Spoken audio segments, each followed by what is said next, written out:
Haleluya. Sasa kama unakaa kwenye nyumba mbaya, si unaweza ukatema mate popote, makamasi popote, kwa sababu nyumba inakushawishi uifanyie hivyo. Kazi yake ni hiyo, mate na makamasi. Lakini utakapojenga nyumba nzuri, utakuwa kwanza na utaanza kuwa na heshima na hiyo nyumba. Sasa kabali kiakula kubali anatema hapo tena, kwa sababu hapo ukikojolea hapo chini ukamwagia na maji yanazama chini. Utakapojenga nyumba nzuri kwa ushenzi, hautakuwepo. Hautakuwepo. Bwana Yesu asifiwe. Watu ni hatari sana, wana maisha yao, yupo shahidi wanacheka kwa sababu wanaona mengi. Usiki korogete tiele witu maka kopoka ka lita moja na nusu ukiengaka hakuna hepa. Sasa umetoka usingizini,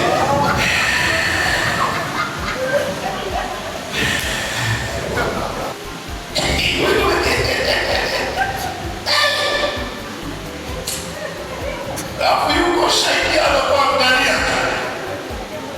Yesu akakuona akasema, kama ni maskini huyu. Wakati hata aliwaambia watu, jamani, mnaposafiri muwe na tunjembe. Mnapoenda mahali fulani kuchimba dawa, muwe na tunjembe basi. Mnachimba, mnaficha uchafu, nisije Mungu nikaja nikaona uchafu kambini mwenu nikarudi. Hiyo hujaijua. Maisha machafu ni dalili za shetani. Kuishi kichafu ni dalili za waganga wa kienyeji na mizimu. Ingawa waganga nao wameanza kushtuka, hasa wale watapeli, ila waganga kabisa ni hatari. Sasa waganga wengine tunao kanisani, ila sasa hivi hapa ni mzuri mno, yaani uko smart, ila nyumbani unajua mwenyewe unavyohemaka na yule shahidi mwaminifu. Sema nimekataa kwa jina la Yesu. Kuanzia leo nakataa uchafu. Anaambiwa Timotheo, usafi uwe kielelezo. Sifa mojawapo ya mtu wa Mungu pia ni usafi. Nguo nzuri za kujistiri, sio nusuchi. My Jesus, inasema Biblia, hata lile vazi wakalipigia kula. Vazi la Yesu. Yesu alikuwa msafi. Sio unakuja na machacha yako kama maandazi yako. Swala anaangalia moyo, hapana. Siku hizi haangalii moyo, anaangalia na mwili.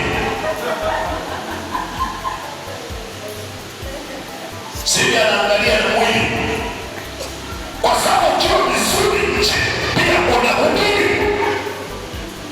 Sasa unasema umeokoka na una matambara, unasema umeokoka, unang'aa, unasema umeokoka, unachemba na toka, unakuja kanisani. Hizo siache bafuni, pona mandawa yako, unakuja kanisani. Utakapojenga nyumba nzuri, tabia yako itabadilika. Unahitaji upako wa kupiga hatua kwa jina la Yesu. Hata ile nyumba ulionayo uwe nayo nyingine, hiyo biashara uwe nayo nyingine. Hata Yesu ana mpango moja, anasema mali zako zitaongezeka. Mtu mmoja anaweza kusoma Kumbukumbu sura ile ya 8. Tunaona hapo lazima tuvuke bonde la nini? La Almon. Kila